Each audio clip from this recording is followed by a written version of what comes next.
You're from South Texas, right? From the very south, as far south as you can get in Texas, on the Mexican border. My dad was killed in the first month or 6 weeks of World War II in the Philippines. And I never met him. And it was always kind of a mystery. I grew up in my grandfather's house, my mother's parents' house. My grandfather had been a horse cavalry officer from 1904 to 1940 something. About 1940, and he retired. It was kind of at the outset of World War II, but he had already done more than 40 years. Well, he'd done 40 years as an army officer. He had won the Medal of Honor in the Philippines, in the Philippine insurrection, as it was called. Nearly got his head cut off with a bolo knife. He decided to retire in Brownsville because it was semi-tropical weather. Didn't get cold in the winter. Didn't get terribly hot in the summer, but it was very humid. But we were kind of used to it. So, it was good hunting and fishing. The property was cheap, and you could get servants for $10 a week, something, it was in the 40s. So pretty cheap. That's where I grew up. And when my grandmother died first when I was about 7, my grandfather died when I was about 12. And my grandmother's sister was a big part of the family that was important, my aunt. And she taught me to cook. I've still cooked. I'm a daily cook ever since I left home. My first year of college was a disaster at Texas A&M, and that was mess hall dining. But after that, it was apartment living and cooking for myself. I went to St. Joseph Academy, a Catholic private school, to kindergarten through 12. I had 1 year out. My girlfriend became pregnant somehow. I'm sure how those things work, but so we got legally married while I was still in high school, and the Catholic school didn't want to have me there. It was in my junior year, so I went to Brownsville High for 1 year, or part of a year, I don't remember. I just remember it was so easy compared to St. Joe. I mean, St. Joe was rigorous academics. I mean, it's very, very strong. So I went back and finished my final year, and then I went off to college. What were you going to major in at the time? Physics. I was a gyro gear loose techno freak geek before the word was invented, But I did, when I was 9 years old, I repaired the kitchen mixer, put in new gears and brushes in the motor. And I'm surprised they let me do that, but I did, and it worked. I was just always curious about how things worked and would take things apart. Toys and, mechanisms and things like that. I wanted to understand them. Well, I got my college degree. I changed majors from physics to experimental psychology because I ran into one of those ball buster courses that are designed to weed people out, taught by somebody who's not even a PhD and wants to seem tough, a problem course. And he weeded me out.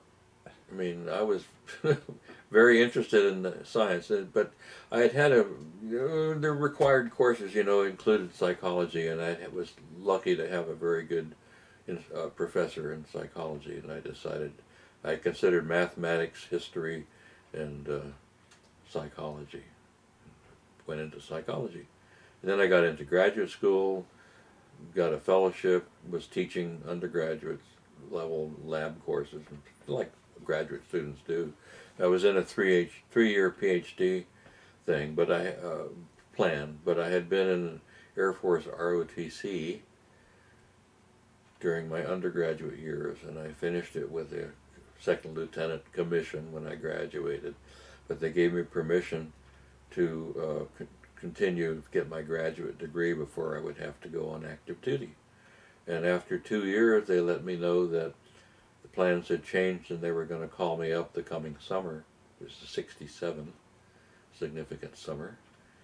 And so I didn't take the qualifying exams, and my wife and I, because I was married then to another woman, and we put our stuff in storage and bought a Volkswagen camper.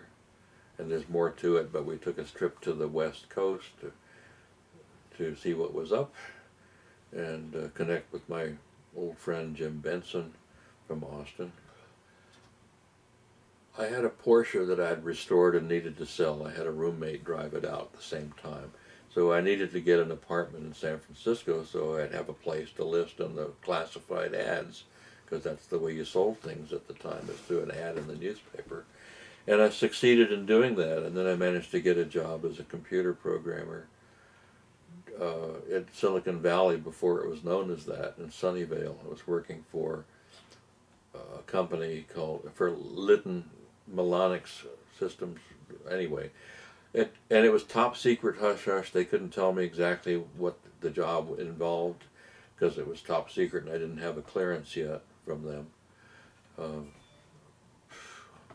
Did you look like a hippie at the time, or were you keeping a straight appearance? Oh, I was fairly straight. I'm sure I had a mustache. That's all. Just mustache and medium long hair. I mean, it was already pretty standard by then.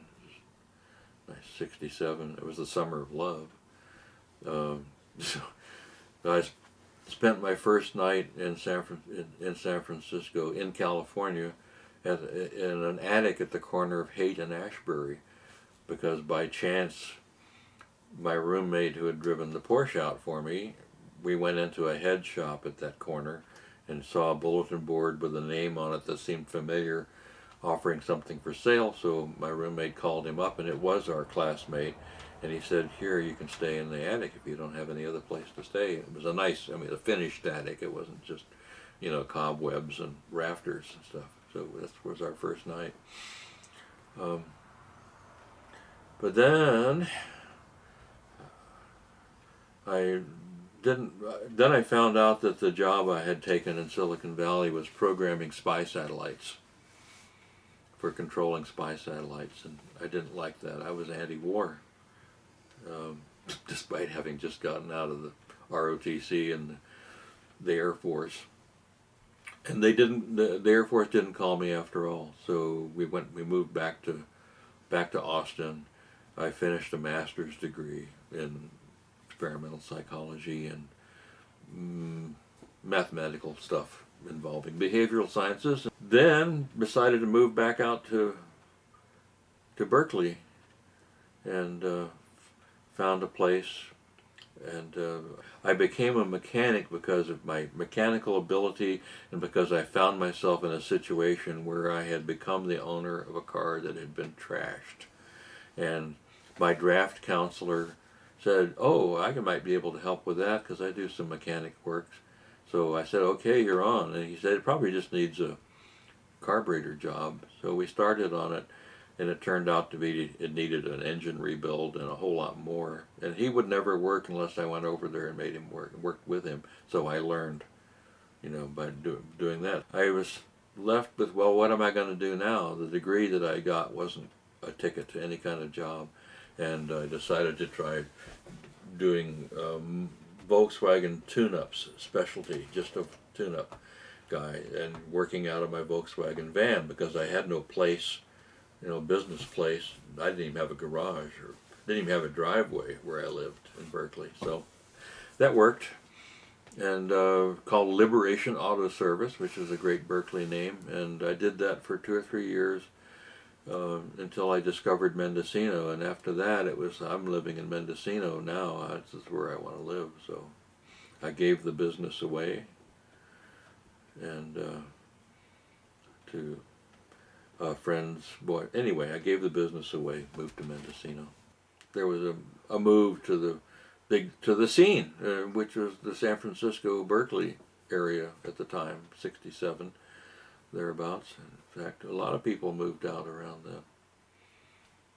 And you know how migration works, is that somebody discovers a place by accident, and then they go back and tell their friends, and their friends say, "Oh, so and so's there, and I think I'll go check it out." And then they come check it out, and they say, "Oh, this is groovy. I'd like to live here too." So then they move, and it spreads organically that way. That's how Mendocino became populated with a whole subculture of people who came from, say, Haight-Ashbury and Berkeley and well, other places. It became there were like a series of cultural oases around the country that were where there was movement in between. So Austin became one of them, and Berkeley, of course, San Francisco, and Mendocino became one of them, and Eugene, Oregon, and lots of other places. Of course, there was Woodstock in New York. But it all converged. For me, it was around 1970, although I know a few people that got here in the late 60s. Not a lot before the middle 60s. Before then it was more the beatnik crowd. Of course, technically I'm a pre-baby boomer. I was born before World War II, before World War II started. So that puts me in the beatnik era. You've been on the coast 50 years. Do you remember when you first arrived? I do. What was that day like? Well, I arrived at night, actually. I had picked up some hitchhikers down around Bodega Bay on Highway 1. I was heading out intending to camp on the Russian River just solo in my VW camper. And I picked up this young couple named Ed and Jay. And they asked where I was planning to go, where I was heading. And I told them that I wasn't quite sure, that I'd had a bad experience being thrown out by rednecks with clubs 2 weeks before. And they said, "Oh, well, we have a great place to camp up in Mendocino, and it's just a little further up the road," which was a big fib, because Bodega Bay is a long way down Highway 1 from here, from the Mendocino area. But the time passed quickly. They were nice people. We spent the time talking, and before I knew it, we were there at their camp, which was off Gibney Lane, the north side forest of Jug Handle Creek. I didn't know it by that name at the time. It was just Gibney Lane. So I camped in my camper. In the morning, we visited a little bit. I took some pictures of their campground, which are actually in my book. And then I drove into Mendocino, and I drove in on Main Street, and the first thing I saw was a very familiar and one-of-a-kind panel truck, a late 40s kind of panel truck that belonged to Charlie Pritchard, a guitar player from Austin that I knew. And I knew that he and his whole band, the Conqueroo, had moved out to the Bay Area to seek their fortune. And I didn't know what happened to them after that, but it turned out he had joined up with Cat Mother. But I'm getting ahead of myself. So I see his truck parked on Main Street, right in front of Dick's Place Bar, although that part didn't register me at the time, but there's Charlie's truck.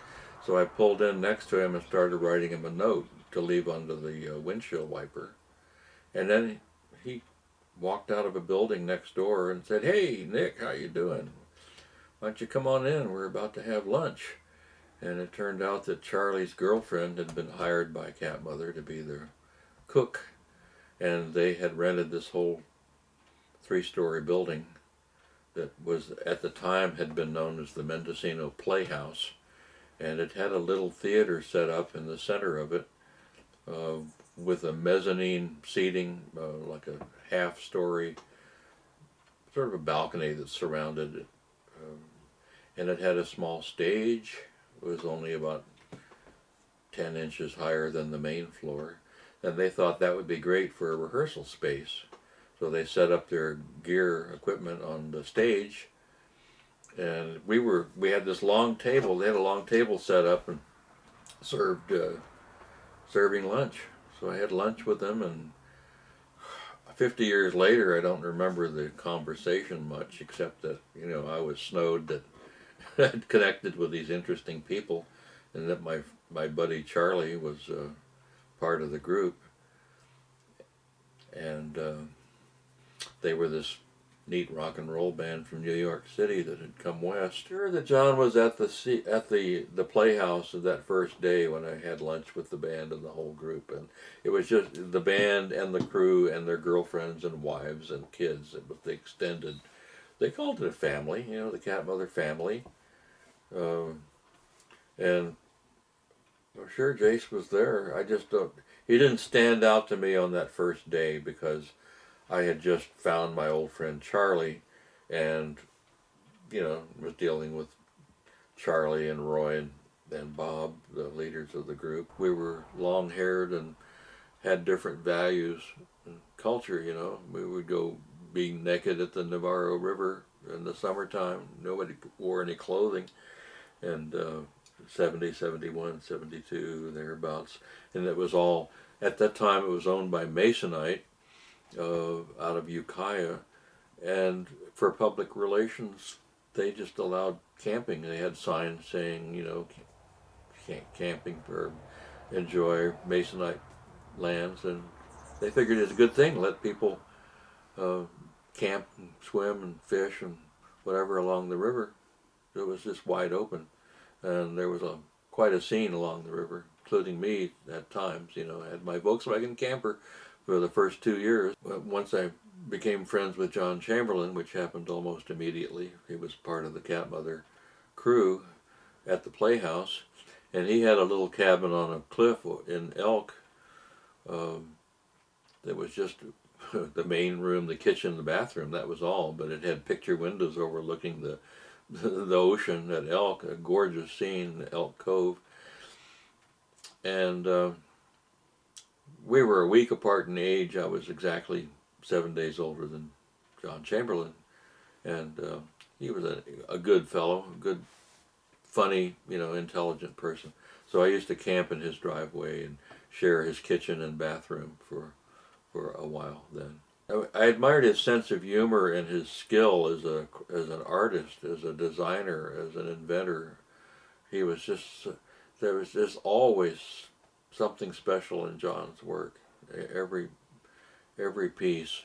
He never used computers or anything artificial. He'd do everything with brush or pencil or ink or whatever, using traditional graphic arts methods. I found a way to fit in with the group and travel with them to their small-time gigs around the West Coast, playing little clubs. New Orleans House in Berkeley, and the Chateau Liberté in the Santa Cruz Mountains, and I don't remember the name of the club in Monterey, but there was one down there that they played. They played the Keystone Corner in San Francisco. They played the Longshoremen's Hall at a benefit concert put on by the Hells Angels. I mean, it was actually a Hells Angels event, and I was a little taken aback how that would go, but it turned out to be just swell, just perfect, I mean, the Angels took care of the band and all of us who were with the band. There was no problem. It was just people having fun and dancing to good boogie music.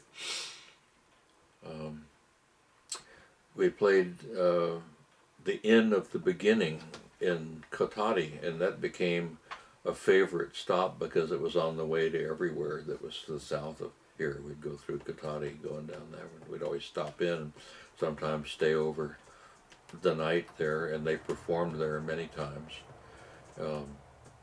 Other bands who played there at that same era, even the same, multi-act bill was like Commander Cody and the Lost Planet Airmen and the Rowan brothers, all three of them. Peter Rowan and his two younger brothers. And It's a Beautiful Day. We took a trip up as far as Seattle. We played Eugene, Oregon, and then we played Yakima, and then played in Seattle itself. I can't remember where. That was summer of '71. By that time, that trip, they drove a big school bus that they painted blue, big old white brand school bus, and I would just tag along in my Volkswagen camper. I had an endless Phillips 66 credit card, so gas was no worry. I just never paid the bill until it eventually. I mean, I was a shiftless hippie, so I just ran it until the card didn't work anymore, and that lasted a while. What was your impression of Bob when you first met Bob Smith? Oh, he was jolly. Had a pretty handsome face. He was small in stature and somewhat sensitive about it at times. Um, really good keyboard player, organ particular, and singer, songwriter. So, oh, I liked him very much. I dedicated my photo book of the 70s called Mendocino in the 70s. It's dedicated to Bob Smith. He was one of the first of our contemporaries to die, and it was, God, I just was refreshed on the date. It was like 82? 91. 91. Okay, yeah. Decades are my problem. Remembering which one is which or getting them confused. So there was a benefit concert that was held with, it was Lenny Lax and friends only. It was kind of like Lenny Lax and Bob's friends, but they were everybody's friends. So fortunately I was able to record that, and we have some really good music from it, with Lenny Lax being the central figure, but lots of other players and other people performing as well. Benefit for Bob Smith when he first, well, I guess it was when he first got sick. Maybe it wasn't, but I think so. No. Anyway, he was one of the first to go, and it turned out to be AIDS before we knew what to call it. And another one that was in the music scene who went probably after Bob was Richard Mabbott, and he had bought the Casper Inn from the old-time owner and turned it into a live music spot. He was sort of a jazz fan, mostly. He loved the Mark Levine Review. So he lived up the road from me here where we are now, and hired me one time to go do a portrait at his house, which I did, which is in my book. But then he got sick and was wasting away, and he finally died, which also turned out to be AIDS. We didn't know it at the time. So they were the first ones to go.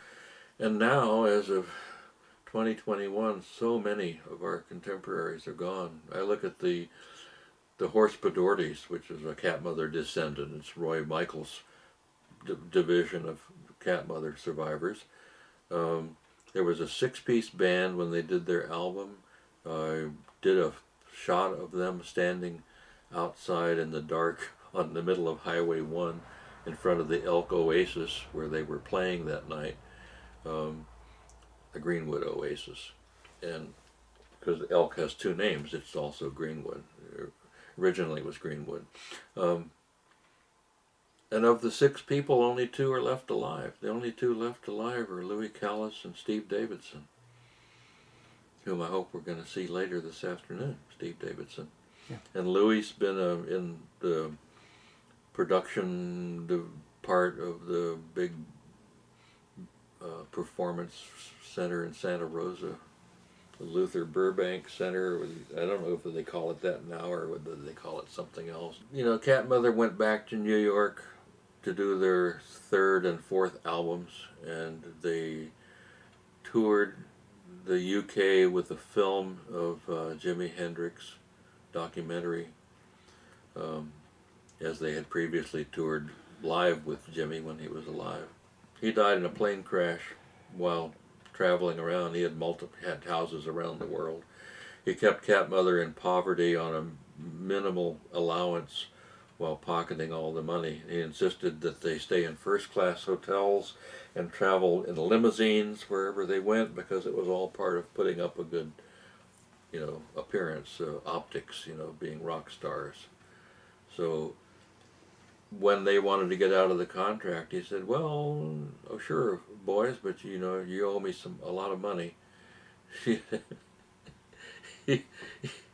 All those big bills and stuff were coming out of the proceeds, but he was taking his cut off the top and off the middle and off the next level and off the next level. He was at every level. He was taking multiple cuts as their publishing agent, their personal manager, their booking agent, their tour, whatever. You know, he was. Well, let's see. Polydor itself reissued the first album on CD. I don't remember whether the label was Polydor or was something that. It was Polydor. Okay, and the Cat Mother Street Giveth album, their first one, was the first rock album by Polydor, issued by Polydor in the U.S.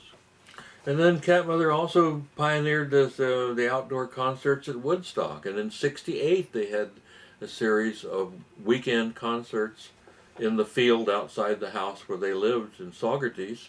Was it Copeland? Pan Copeland's farm place?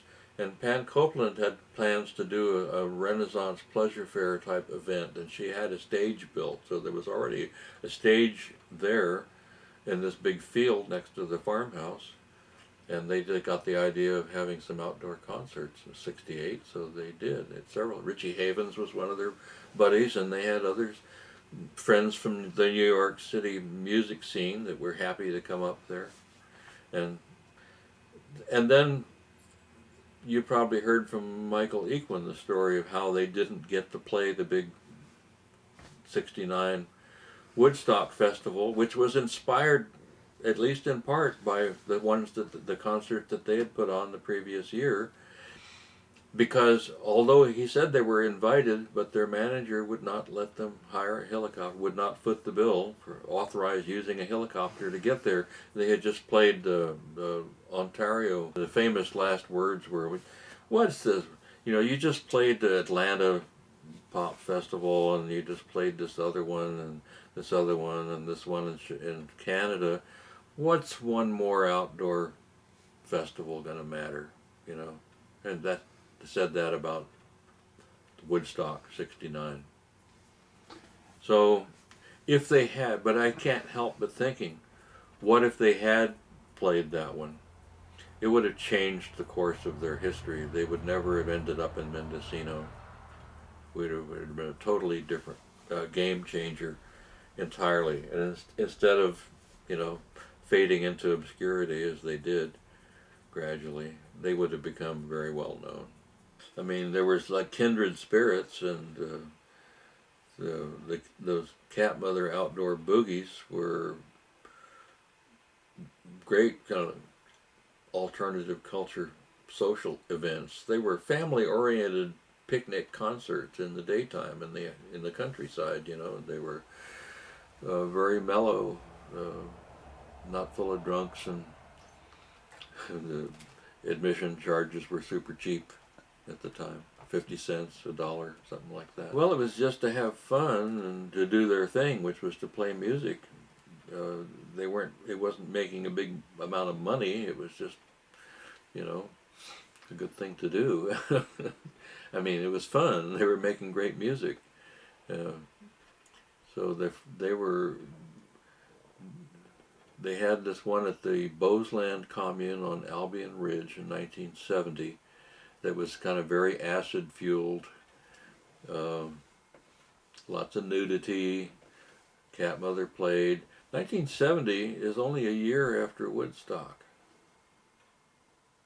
And Cat Mother came from Woodstock to Mendocino. And they had that one at Bozeland, and then they did for 71 and 2, they had a series of them at a Grossman Ranch on Navarro Ridge, owned by Stanley Grossman and Sharon? I'm not sure.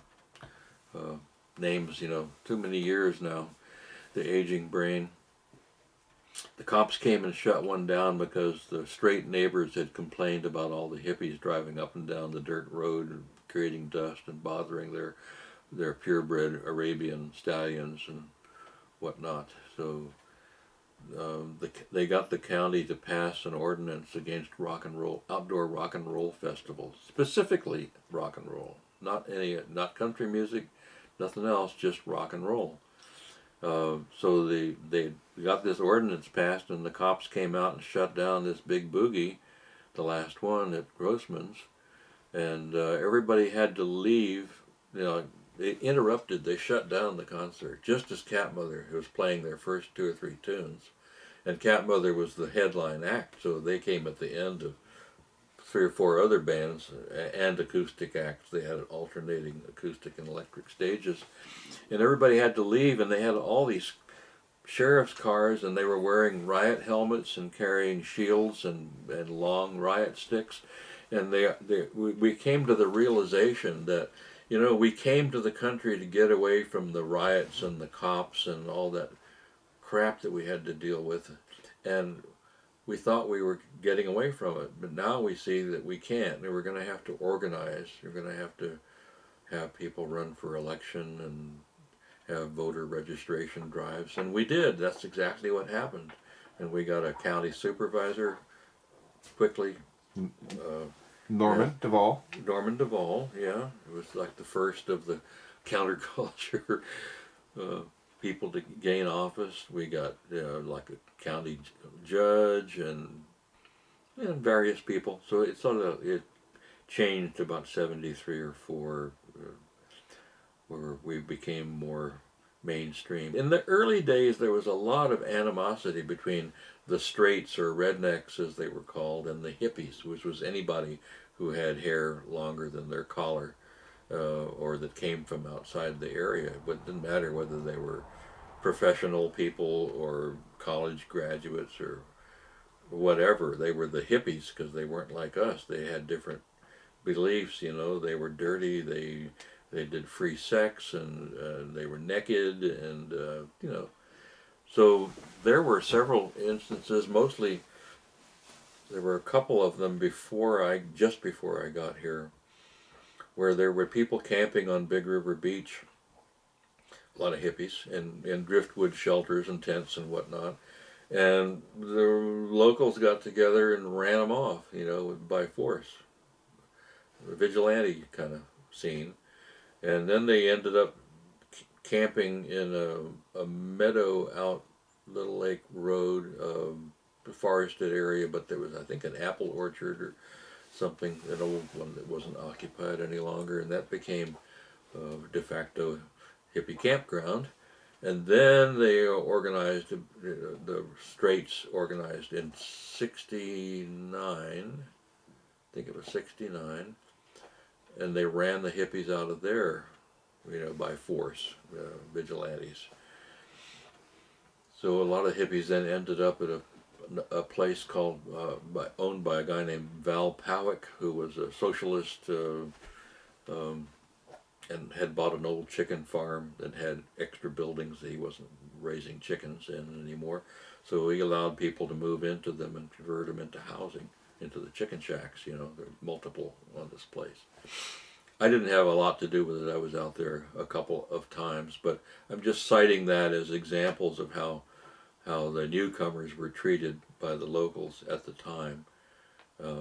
Quite a bit of animosity. And Fort Bragg was the pits, because Fort Bragg was where they still had a mill operating, and as long as they did, and until they finally shut it down in, I think, 2002, and it started changing, and it became a lot mellower and, I suppose, more gentrified, because it no longer had a operating timber mill with all of the associated employment in the woods and trucking and so forth and so forth. So there was a big split between Fort Bragg and Mendocino. It was so cheap because the logging economy had pretty much died off. I mean, there wasn't no mill left in Mendocino. Of course, there was in Fort Bragg, and the Fort Bragg mill had just been taken over in the late '68 by Boise Cascade, a big international corporation. They got into trouble with some scammy kinds of property development they were doing in the Sierra, where they were flying candidates in from the cities, free flight in, free room and board, to be enticed into buying lots with the promise that they would be provided with sewage and electricity and utilities and paved streets and the whole bit. And then they weren't delivering on the promise, and they got sued in a class action lawsuit. So they were in the hole for millions of, hundreds of millions, and they needed to raise money. So they sold off their Fort Bragg holdings to Georgia Pacific, which introduced 30 years of clear-cut logging. It pretty much screwed up the fishing industry, the salmon rearing, and made a mess of the local forests. I became an anti-logging activist pretty early on, the early 70s, because they were logging right on Big River, and a friend of mine owned a canoe rental place at the mouth of Big River at Mendocino, still called Catch a Canoe. And so, being my friend, I had the run of the canoes anytime I wanted. I could just go grab a canoe and go up the river.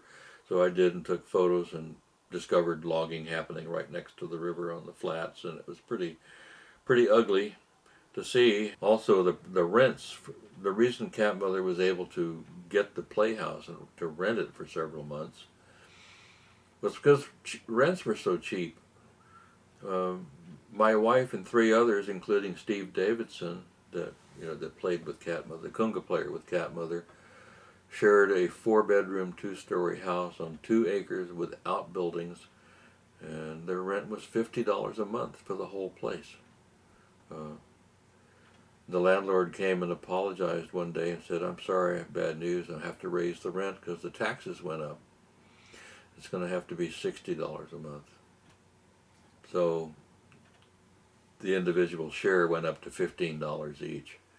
So it was a little it was easier to live, and the reason was that Mendocino was at that time, it was the tail end of the old culture and economy of the logging based business and economy and culture, and the Mendocino sawmill had been closed down in the Depression of the 30s and reopened briefly when a log raft broke up offshore, and there was a whole bunch of logs to be milled, and then it was shut down and torn up.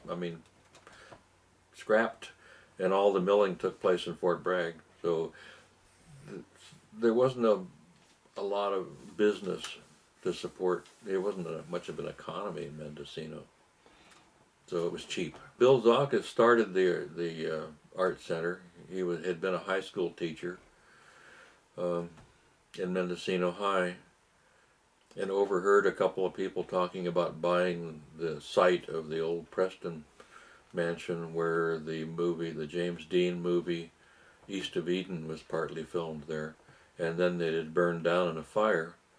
And Bill was in a cafe and overheard 2 guys from out of town talking about their plans to buy the property and turn it into a trailer park. And he didn't like that idea, and he knew who owned it and who to go to, so he went and made a deal on the back of a restaurant receipt, for him to buy the property, and he, with the idea of making an art center, and he raised funds and he brought in a lot of artist friends of his from elsewhere that were the core of the new Mendocino art scene. Then there was the story of B'nai Boo, and I guess you could talk to somebody like Alan Morgan and Stephen Anapolsky to get the story on that, and they called it B'nai Boo, the House of Boo, and of course Boo referring to marijuana. And the saying was that you don't have to be Jewish to be booish. And Let's Light Up a Prayer was another one. Light up a prayer joint. And I remember taking photos at an Easter celebration at the North Coast Jewish community, which was like,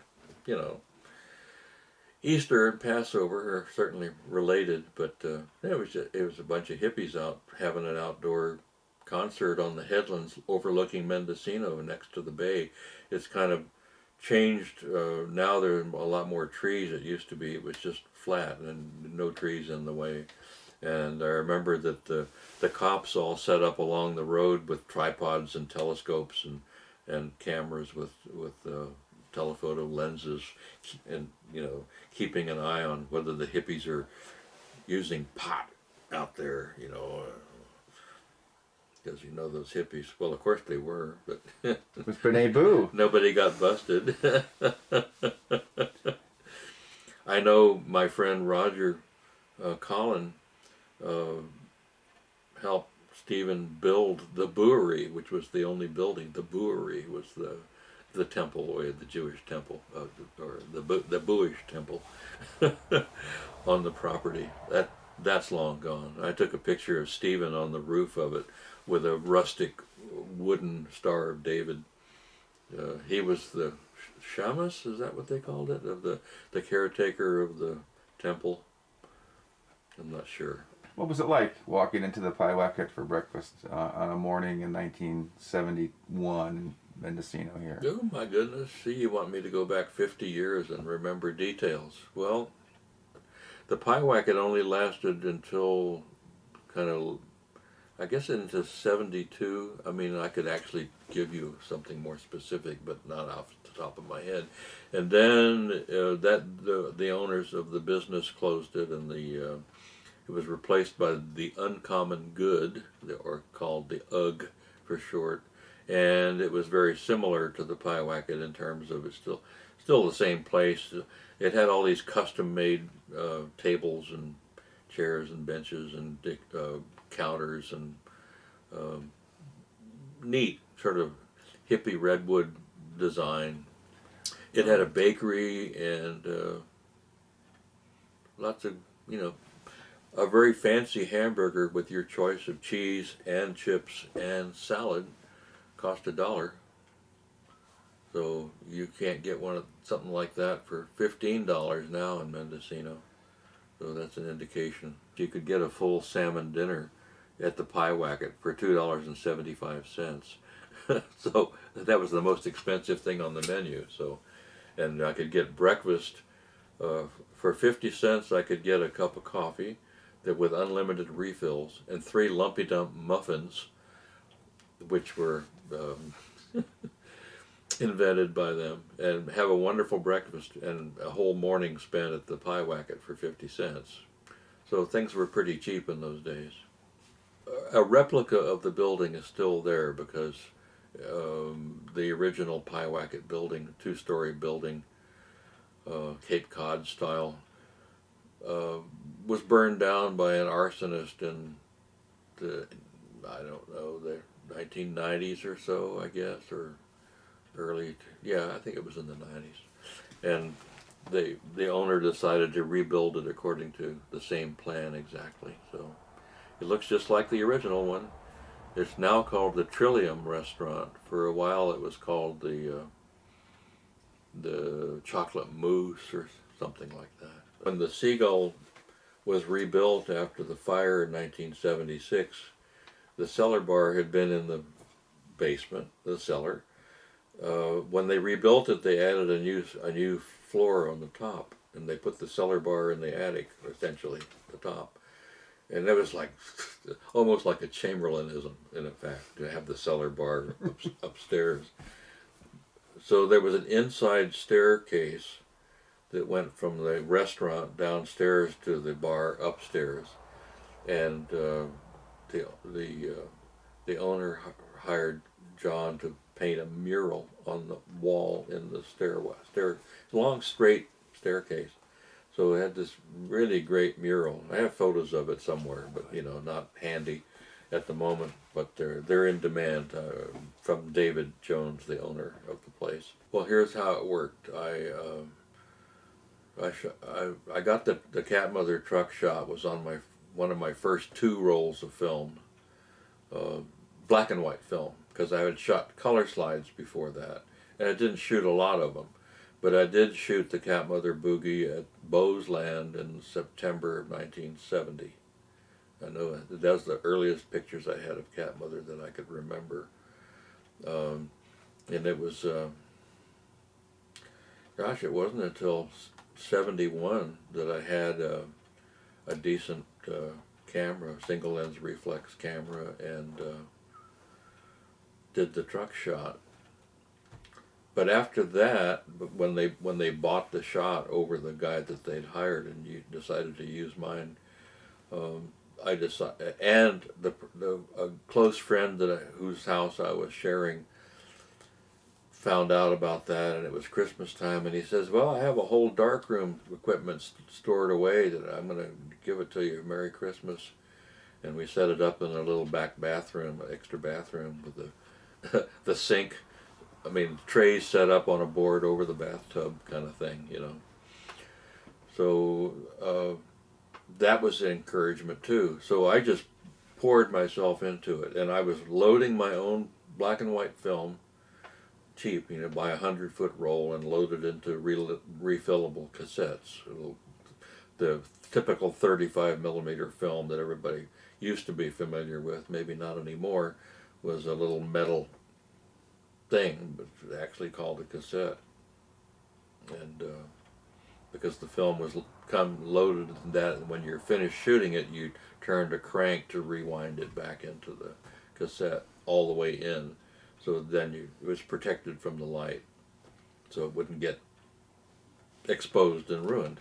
And then later you take it out. And so then I developed my own film, and then I made proof sheets, which is like 36 exposures of film fit on an 8 by 10 sheet of photo paper, so that you had little postage stamp size images that you could look and see, sort of as an index to the roll.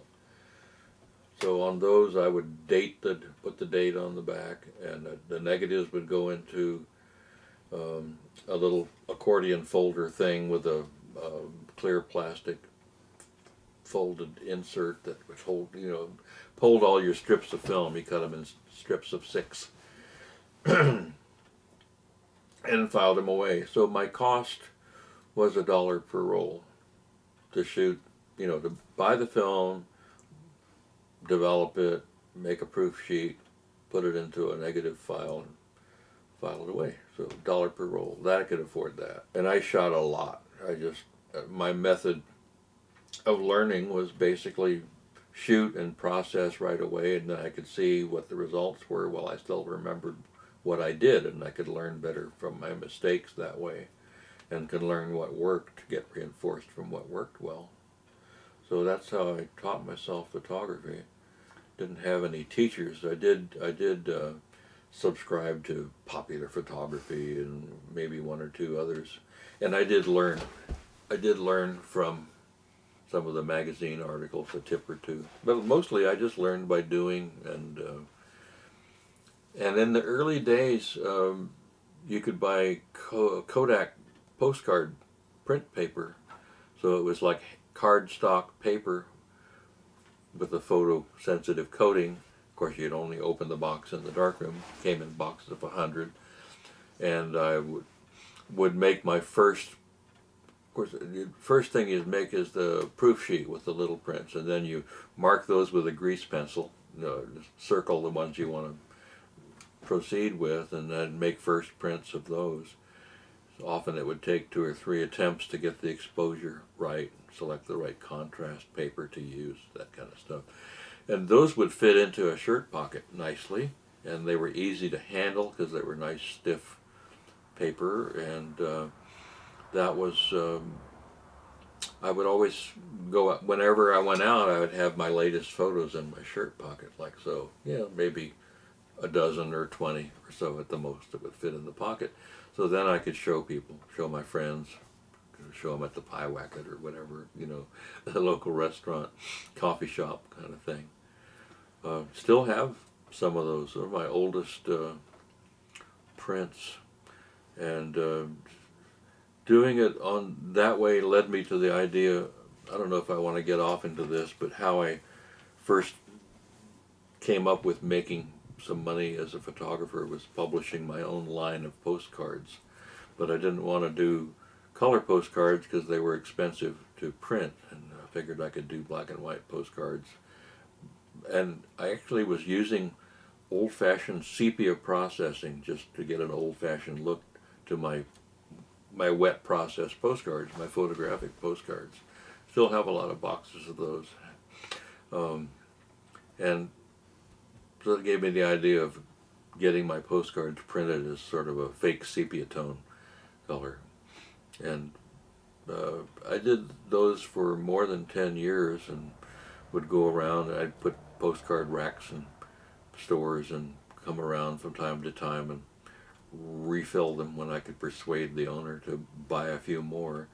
And they sold for 15 cents, I mean retail, and I was charging like 7 cents.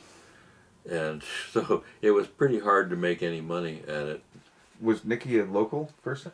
She came from Berkeley. That was her dad? She was born in Oakland. Her dad was born in Iowa from Russian-Ukrainian parents. Then they moved to L.A. area. And her dad became a pharmacist at a very young age, like teenager practically, and had a thriving pharmacy in Berkeley, El Cerrito, East Bay Area. That's where Nikki grew up, went to El Cerrito High. And then Morris they'd come to Mendocino for like summer. They'd rent a house or something for the summers. And eventually Morris decided he could open a pharmacy in Mendocino and close the one in the Bay Area, sell it, whatever, So they did, and he's 69, 70. So Nikki came up about the same time I did. Her mother was ill in her later years, so Nikki came up to help take care of her mom till she passed. And then she worked with her dad for 30 years as the Mendocino's only pharmacist, and they'd gone a 20-year period with no pharmacist in Mendocino. And so Morris was her dad, Morris Boynoff. In fact, I'm looking down there, Yeah. There's a John Chamberlin business sign that used to hang outside Morris's pharmacy on Caston Street in Mendocino. And now we have it hanging on our mantelpiece, just figured a better place to put it yet.